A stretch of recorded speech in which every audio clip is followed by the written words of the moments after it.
Commissioners, thank you for the opportunity to speak with you today. For the record, my name is Glen Morgan. I live between Rochester and Tenino. And I am here to speak about Title 26, which is 6C on your agenda today. And I do want to compliment the Commission for reinvigorating citizen involvement in local government. I think that apathy is the greatest enemy of freedom, and when you attempt to take our freedoms like you are with this ordinance, hopefully there are fewer apathetic in the county. This is my 5th year testifying in front of this commission on various issues related to property rights problems with the Thurston County Commission, and I am currently the executive director for the Citizens Alliance for Property Rights. And the truth is, if the purpose of this ordinance was actually to do what staff says it is to do, which is to consolidate the current problems that exist within the code that you currently have right now. Nobody disputes the current code process in Thurston County is screwed up, and nobody's going to defend it. It is clearly a mess. And so consolidating it as a concept is not a bad one.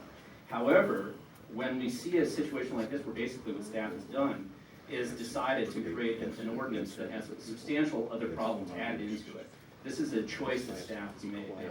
Mr. Thunheim is here and made a joke about staff going to the dogs. And I don't think that staff has gone to the dogs, but there certainly is a staff infection. And this ordinance is, the way it's been drafted, is clearly showing at least 2 major problems that really concern me the most. Really the worst part of this ordinance is the excessive civil penalties. Exceedingly harsh for what it's intended to do. And the overcriminalization of minor code enforcement issues. And there's truth to the fact that staff has said that this is a great revenue tool for Thurston County. You will be able to use this ordinance in its current form and any other variation that you add in the future when you decide to jack up the fees even higher to raise more money. But that by itself should never be something that we should use as a motivating factor or even a consideration for this type of an ordinance. And there's truth that when people say that there is no greed greater than the greed of government, I think this ordinance is a great example of that. The problem is now you want to profit from the harm that you inflict on the citizens who live here. And when you look at the origins behind this ordinance, and I was involved in a lot of these discussions that this county has had over the years, last couple of years, you're really talking about 3 or 4 property owners who have some kind of an issue related to hoarding.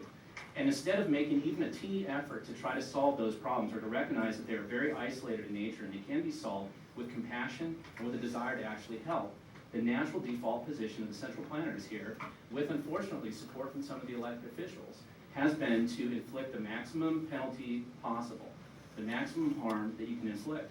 And it's wrong. And that's really what disgusts people, I think, about this effort at Thurston County to pass an ordinance like this.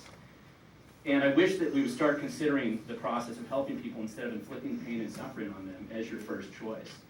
Now, the one good thing about this is that 2 commissioners here before me at least claim they aren't running for office again. There will be a new commission here in January, and the first order of business should be to rescind this ordinance that you're planning to pass. Thank you. Thank you.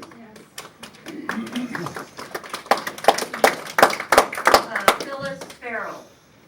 I'm Phyllis Farrell. I live in the Sunwood Lakes neighborhood in